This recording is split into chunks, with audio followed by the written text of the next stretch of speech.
గమనించే ఉంటారు. మొన్న తెలంగాణ ముఖ్యమంత్రి గారు రేవంత్ రెడ్డి గారు అసెంబ్లీలో మాట్లాడుతా తన పలుకుబడి వల్ల తాను పెట్టిన ఒత్తిడి వల్ల చంద్రబాబు నాయుడు గారు తలొగ్గి రాయలసీమ లిఫ్ట్ ఇరిగేషన్ ప్రాజెక్టును ఆపడం జరిగింది అని చెప్పుకున్నారు. ఆయన ఇంతవరకు ఇది బయట పెట్టలేదు, కానీ సందర్భం వచ్చింది కాబట్టి చెప్తున్నానని గర్వంగా చెప్పుకున్నారు. మరి ఆయన చంద్రబాబు నాయుడు గారికి చాలా సన్నిహితుడు కావడం వల్ల, చంద్రబాబు నాయుడు గారితో అనేక ఆర్థిక లావాదేవీలు ఉండడం వల్ల ఇది సాధ్యమైంది అనేది కూడా తెలంగాణలో ఒక చర్చ జరుగుతూ ఉంది. మరి గతంలో కేసీఆర్ గారు ముఖ్యమంత్రిగా ఉన్నప్పుడు కూడా పాలమూరు రంగారెడ్డి దిండి ప్రాజెక్టుల నిర్మాణం చేపట్టి రోజుకు 2 టీఎంసీల నీటిని తరలించేటువంటి కార్యక్రమం శరవేగంగా పనులు జరుగుతూ ఉన్నా కూడా ఆ రోజు చంద్రబాబు నాయుడు గారు అడ్డు చెప్పలే.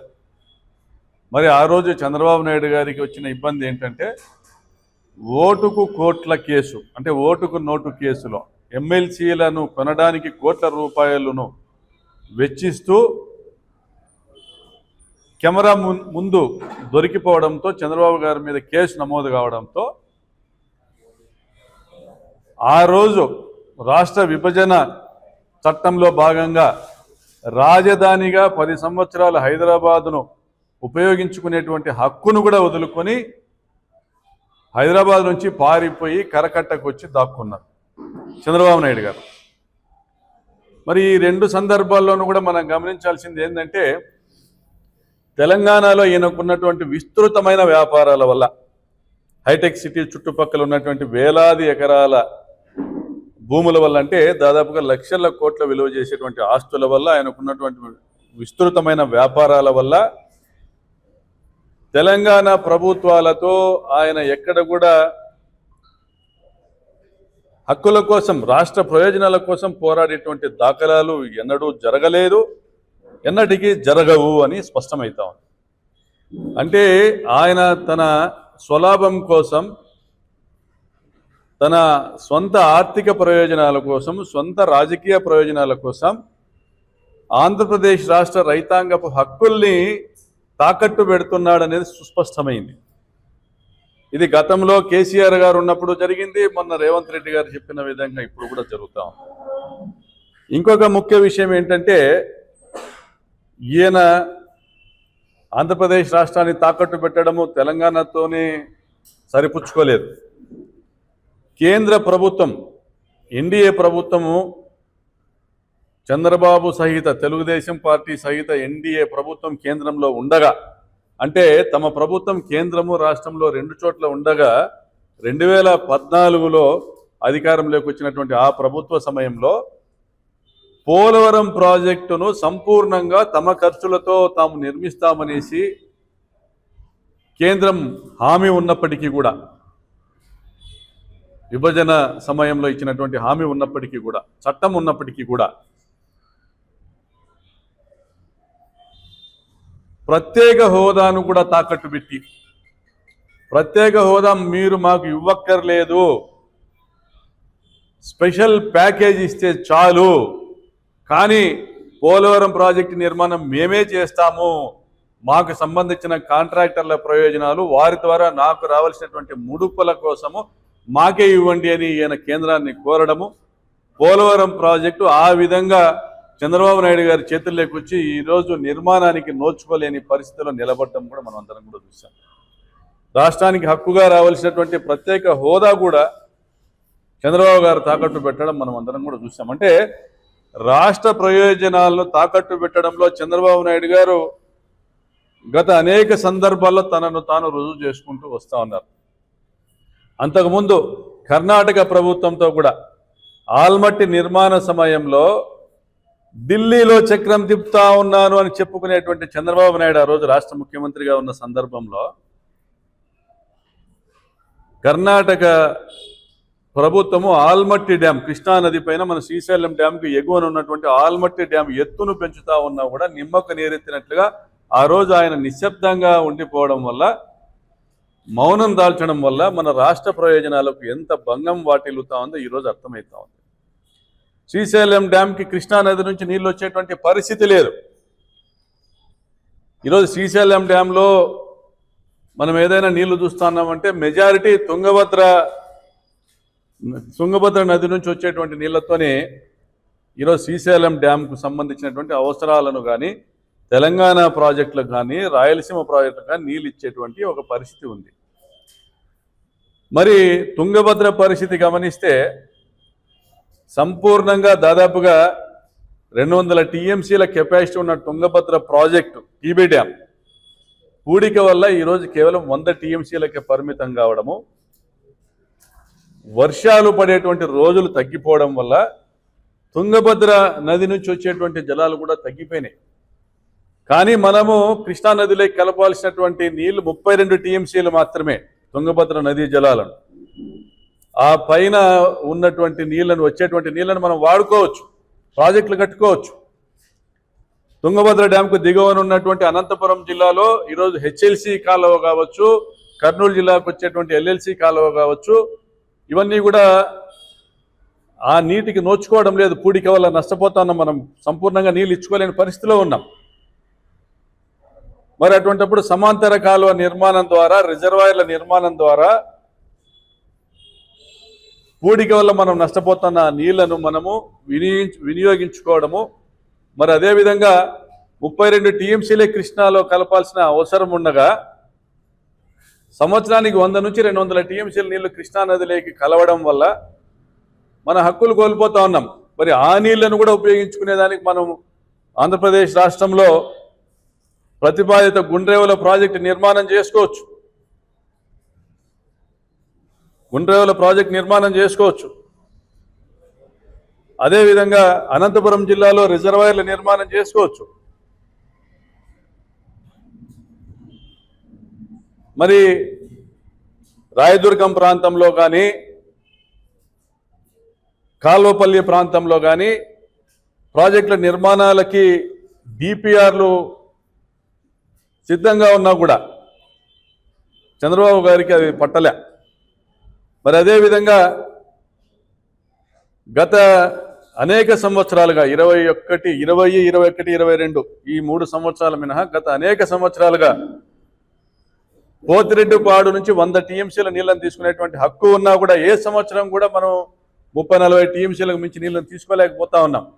20, 21, 22 సంవత్సరాలలో జగన్మోహన్ రెడ్డి గారు ముఖ్యమంత్రిగా ఉండగా వరుణదేవుడు దయ చూపడంతో, ఆయన కరుణించడంతో అత్యధిక వర్షపాతాలు ఎగువ ప్రాంతాల్లో నమోదయ్యి శ్రీశైలం డ్యాం నుంచి నీళ్లు దిగువకు పోయేటువంటి వరద నీళ్ల ద్వారా మనము ఆ 3 సంవత్సరాలు 20, 21, 22 ఆ 3 సంవత్సరాలు మాత్రము నిర్దేశిత 100 టీఎంసీల నీళ్లను పోతిరెడ్డిపాడు నుంచి తీసుకొని రాగలిగాం.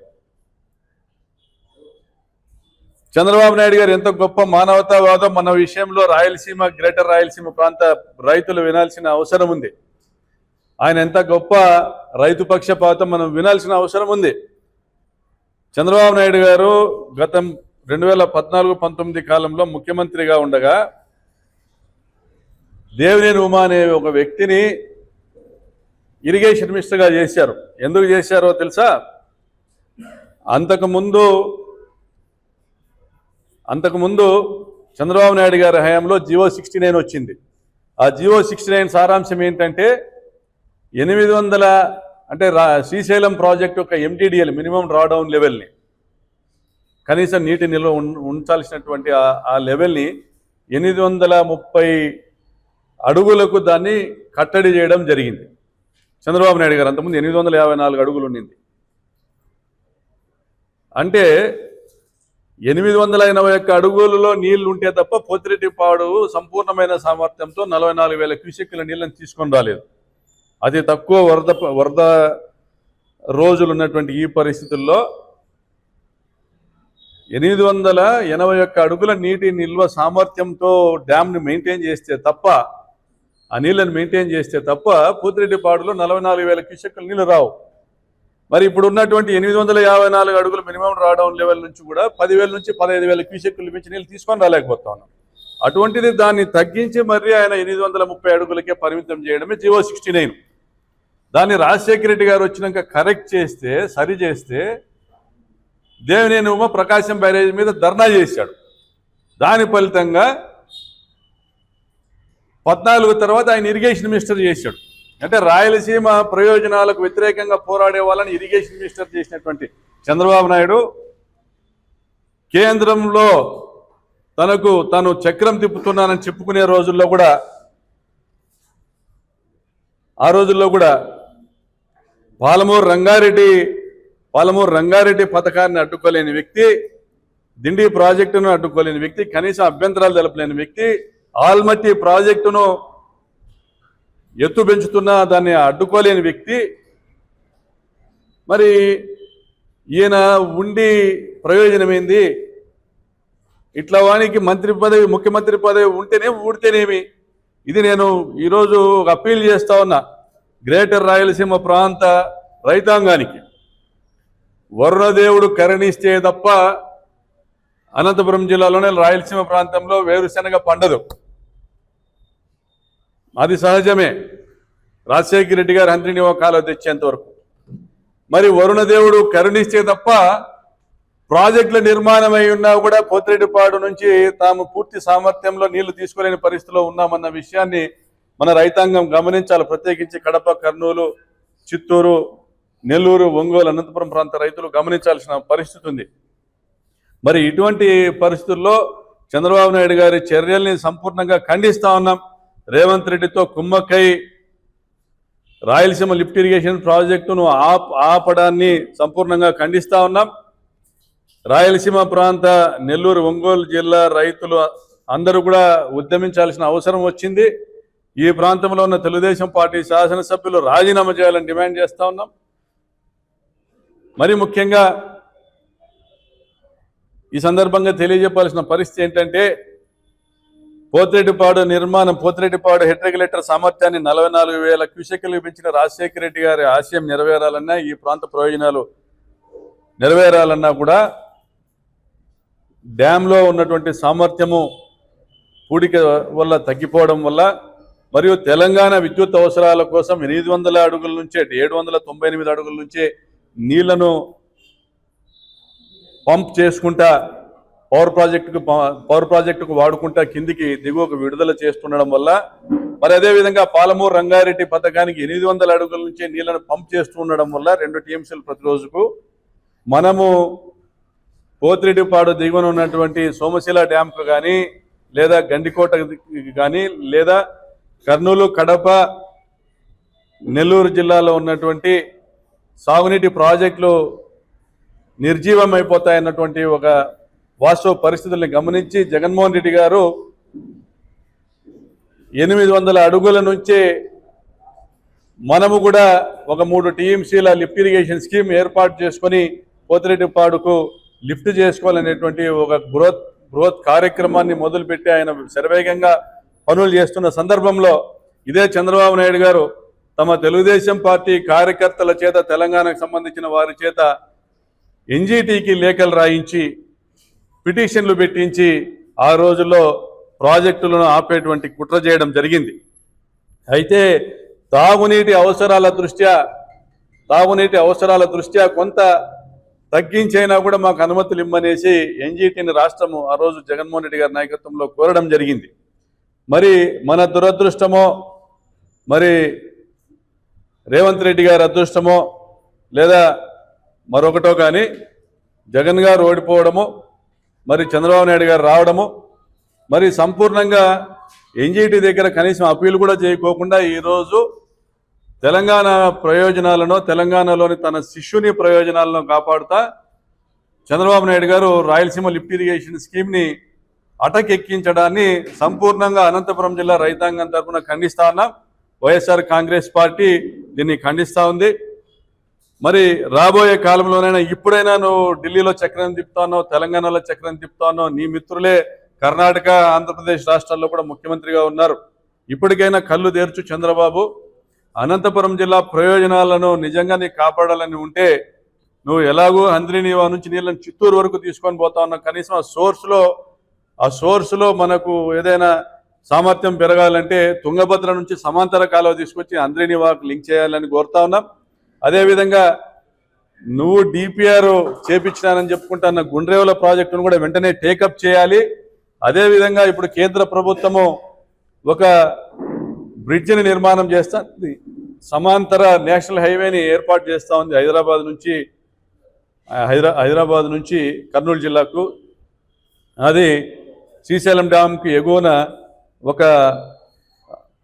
ఒక బ్రిడ్జిని నిర్మాణం చేస్తూ ఉంది. అదే ప్రాంతంలోనే దాన్ని ఒక బ్రిడ్జ్ కమ్ బ్యారేజ్గా సిద్ధేశ్వరం అలుగు నిర్మాణం చేస్తే కనీసం ఈ పూడిక వల్ల జరుగుతున్న నష్టాన్ని కొంత నివారించవచ్చు. మనకు సిడబ్ల్యూసి ఇచ్చినటువంటి తీర్మానం ఉంది, ఏ డ్యామ్లలో అయినా పూడిక వల్ల సామర్థ్యం తగ్గిపోతే ఎగువన డ్యామ్లు నిర్మించుకోవచ్చు అనేసి. కాబట్టి మనం ఇప్పుడు 200 టీఎంసీల నీళ్లను కోల్పోతా ఉన్నాం. శ్రీశైలంలో పూడిక వల్ల కావచ్చు, అదేవిధంగా తుంగభద్రలో పూడిక వల్ల కావచ్చు. కాబట్టి ఆ మేరకు డ్యామ్ల నిర్మాణం జరగాలని డిమాండ్ చేస్తున్నాం. అదేవిధంగా శ్రీశైలం భద్రత దృష్ట్యా కూడా ఈ మధ్య అనేక మాధ్యమాల్లో చూస్తున్నాం, శ్రీశైలం డ్యామ్కు ఏర్పడినటువంటి భద్రత లోపాలను కూడా మనం గమనించాలా. ఆ భద్రత దృష్ట్యా కూడా మరి పూడికను తీయలేనటువంటి పరిస్థితి కూడా మనం గమనించాలి. కాబట్టి ఎగువన సిద్ధేశ్వరం అలుగు గుండ్రేవుల ప్రాజెక్టు సమాంతర కాలువ నిర్మాణం కూడా పూర్తి చేయాలా. మీరు చక్రం తిప్పుతా ఉన్నారు, కేంద్రంలోనూ కూడా పక్కనున్న రాష్ట్రాల్లోనూ మీరు ఆ చక్రం తిప్పుతా ఉండి తీసుకొచ్చిన 3 లక్షల కోట్ల అప్పులు కూడా సంవత్సరన్నర కాలంలో తీసుకొచ్చిన 3 లక్షల కోట్లు కూడా అమరావతిలో పెట్టి మా అందరి నడ్డి విరిచే బదులు మా మీద కూడా దయచేసి చంద్రబాబు నాయుడు గారు గ్రేటర్ రాయలసీమ ప్రాంతంలోని ఈ 6 జిల్లాల మీద కూడా దయ చూపి ఇరిగేషన్ ప్రాజెక్టులకు నిధులు కేటాయించి మేము కోరిన ఈ ప్రాజెక్టుల నిర్మాణం చేయవలసిందిగా విజ్ఞప్తి చేస్తూ మరొకసారి ఈ చర్యలను చంద్రబాబు యొక్క మోసపూరితమైన విధానాల్ని ఈ రాయలసీమ ప్రాంత ప్రయోజనాలకు వ్యతిరేకంగా పనిచేసేటువంటి కుట్రలను కూడా ఖండిస్తున్నాము.